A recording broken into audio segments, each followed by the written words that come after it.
জনপ্রিয় বিটিএস তারকা সুগা বিশ্বজুড়ে তার ভক্তের সংখ্যা আকাশ ছোঁয়া। তবে সেসব জনপ্রিয়তা আর ভালোবাসা ছাপিয়ে সামনে এসেছে সুগার এক গুরুতর ভুল, যা নিয়ে বেশ বিতর্কের মুখে পড়েছেন এই সঙ্গীত শিল্পী। জানা গেছে 6 আগস্ট হান্নামের বাড়ি থেকে বৈদ্যুতিক স্কুটার নিয়ে বেরিয়েছিলেন 31 বছর বয়সী এই তারকা। সেদিন মদ্যপান অবস্থায় গাড়ি চালিয়ে ট্রাফিক আইন লঙ্ঘনের অভিযোগ উঠেছে তার বিরুদ্ধে। মামলাও হয়েছে। গত শুক্রবার তাকে টানা 3 ঘন্টা জিজ্ঞাসাবাদ করেছে দক্ষিণ কোরীয় পুলিশ। জিজ্ঞাসাবাদে 2 দিন পর রোববার উইভার্সে পোস্ট করা নিজের হাতে লেখা চিঠিতে দুঃখ প্রকাশ করেছেন সুগা। রোববার লেখা চিঠিতে আইন লঙ্ঘনের কথা স্বীকার করে সুগা লিখেছেন, আমি মানুষের যে ভালোবাসা পেয়েছি তা ধরে রাখতে ব্যর্থ হয়েছি। আমি গুরুতর ভুল করেছি। আমার দল ও দলের সদস্যদের বিতর্কের মুখে ফেলার জন্য আমি অনুতপ্ত। আমি কতটা ব্যথা অনুভব করছি সেটা বর্ণনা করতে পারছি না।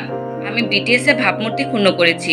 আগামী দিনে আর এমন কোনো ভুল করবেন না বলেও অঙ্গীকার করেছেন সুগা।